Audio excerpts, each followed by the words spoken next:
barang siapa yang meniti satu jalan dalam rangka menuntut ilmu, Allah mudahkan baginya jalan menuju surga. Subhanallah. Abu Darda yang meriwayatkan hadis ini, dan riwayat ini pula yang disampaikan kepada seseorang yang datang dari kota Madinah ketika menanyakan kepada Abu Darda sebuah hadis yang langsung didengar dari Nabi sallallahu alaihi wasallam. Subhanallah. Abu Darda menyampaikan kepadanya hadis, barang siapa yang meniti sebuah jalan dalam rangka menuntut ilmu, mendatangi ilmu, maka Allah akan mudahkan untuknya jalan menuju surga. Dan hadis ini kita terhenti pada pertemuan yang lalu, ahibati fillah yang dimuliakan Allah Subhanahu wa taala. Kemudian Nabi sallallahu alaihi wasallam mengatakan, wa innal malaikah la tad'u ajnihataha li talibil ilmi ridan bima yasna', dan sesungguhnya para malaikat meletakkan sayap-sayapnya sebagai tanda ridha mereka kepada para penuntut ilmu.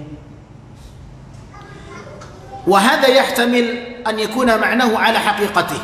Para ulama mengatakan ada beberapa kemungkinan.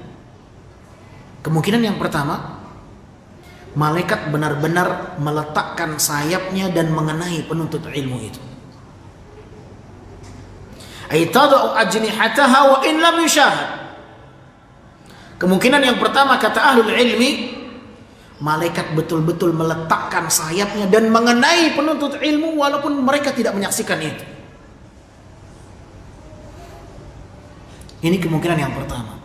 Nabi mengatakan wa innal malaikah la tad'a, dan sesungguhnya malaikat meletakkan sayapnya untuk penuntut ilmu. Benar-benar mereka meletakkan sayapnya mengenai penuntut ilmu itu. Wa in lam yushahad, walaupun kita sekarang tidak menyaksikan itu. Sebagaimana kita tidak menyaksikan malaikat, kita juga tidak menyaksikan bagaimana sayap mereka ketika mereka meletakkan itu kepada para penuntut ilmu. Fatad'uha litakuna wita'an, dan mereka meletakkan sayapnya untuk menjadi pijakan ketika penuntut ilmu itu berjalan. Mereka meletakkan sayapnya agar penuntut ilmu bisa berjalan di atas sayap-sayap malaikat. Fatad'uha litakuna wita'an lahu idza masya aw takufu ajnihataha 'anit tayran. Kemungkinan yang kedua yang dikatakan oleh ahlul ilmi, apa makna para malaikat meletakkan sayapnya untuk para penuntut ilmu sebagai bukti ridhonya mereka kepada penuntut ilmu? Kemungkinan yang kedua, kata para ulama, mereka ketika menemukan ada penuntut ilmu dalam satu majlis, mereka tidak melanjutkan terbang ke sana, terbang ke sini, tidak, tapi mereka hadir bersama penuntut ilmu. Mereka memberhentikan penerbangan mereka, wa tanzil, dan mereka turun li sama'il ilm, tujuannya untuk mendengarkan ilmu bersama para penuntut ilmu yang lain.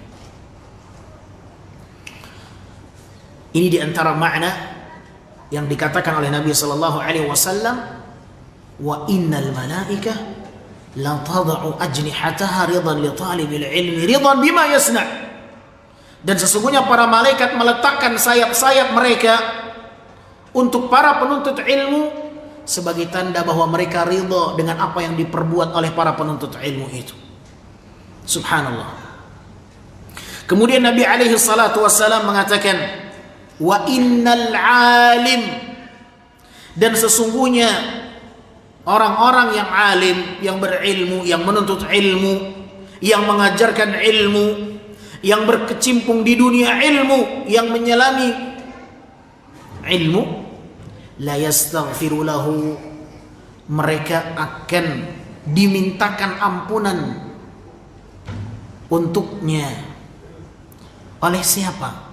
Oleh penduduk langit, man fis samawati wa man fil ardi, dan mereka akan dimintakan ampun oleh penduduk langit dan penduduk bumi. Wal hitanu fi jawfil ma. Demikian pula mereka akan dimintakan ampunan oleh ikan-ikan yang ada di lautan. Hatta al-hitanu fil ma. Sekalipun ikan-ikan yang berada di dalam dasar laut. Tatlubu lahu al-maghfirah min Allah idza lahiqahu adh-dhanb. Mereka akan sibuk beristighfar kepada Allah. Mereka sibuk beristighfar kepada Allah. Penduduk langit, penduduk bumi akan sibuk beristighfar, dan juga penghuni langit, penghuni bumi, penghuni lautan, ikan-ikan. Dan ikan-ikan ini semua yang ada di lautan itu ikan-ikan namanya. Semua yang ada di lautan itu ikan. Ya. Kuda laut itu ikan.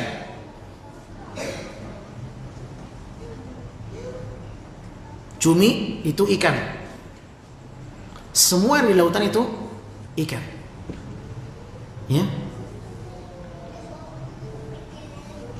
Al-Imam Malik rahimahullah pernah ditanya hukum memakan anjing laut atau babi laut.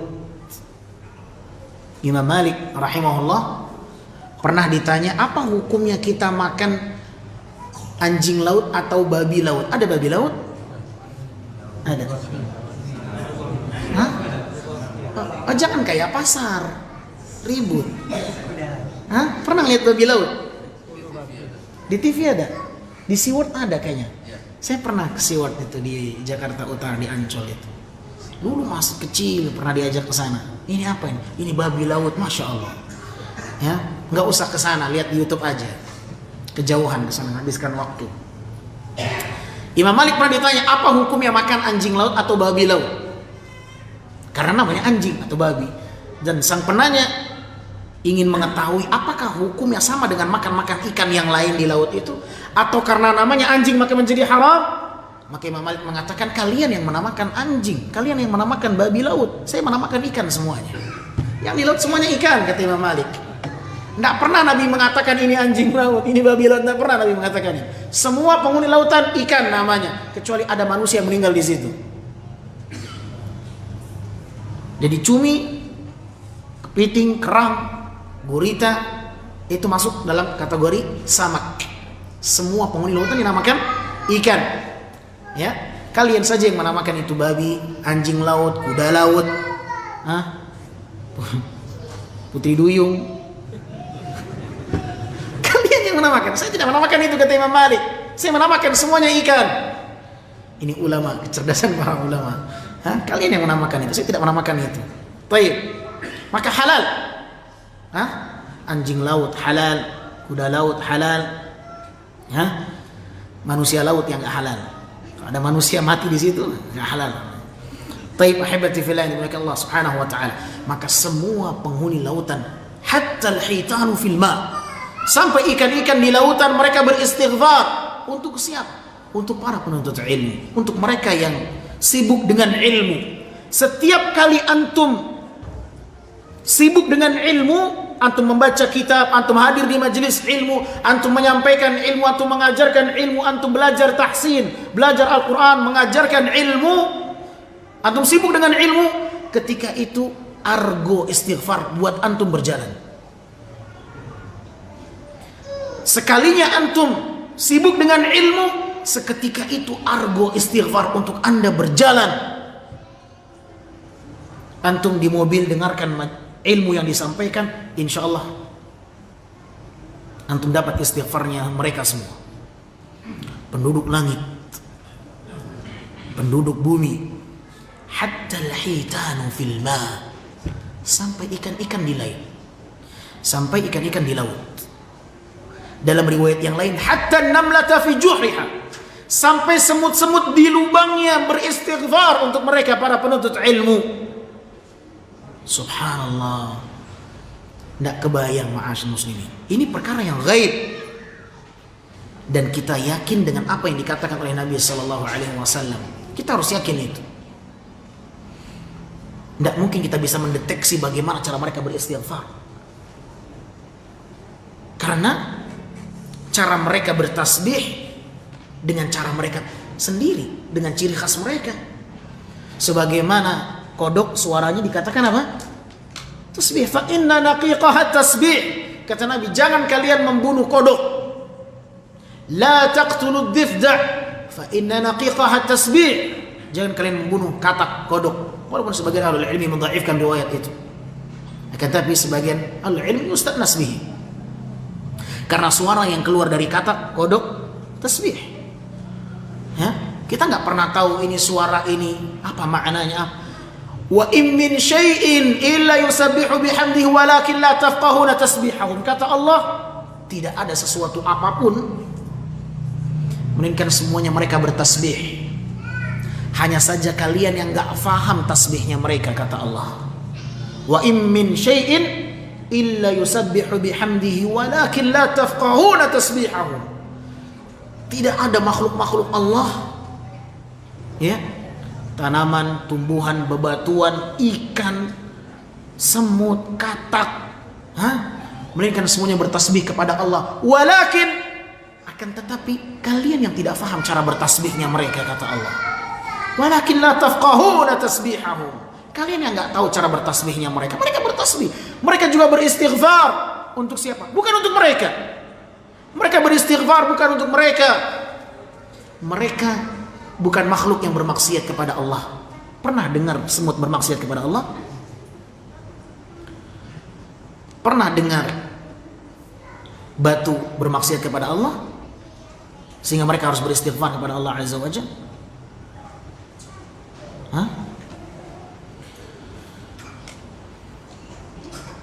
Tapi ada hewan-hewan yang diperintahkan untuk dibunuh. Seperti apa? Cicak. Nah, cicak. Dalam riwayat Imam Muslim, karena cicak ini dulu pernah meniup dan membesarkan api Nabi Ibrahim ketika dibakar.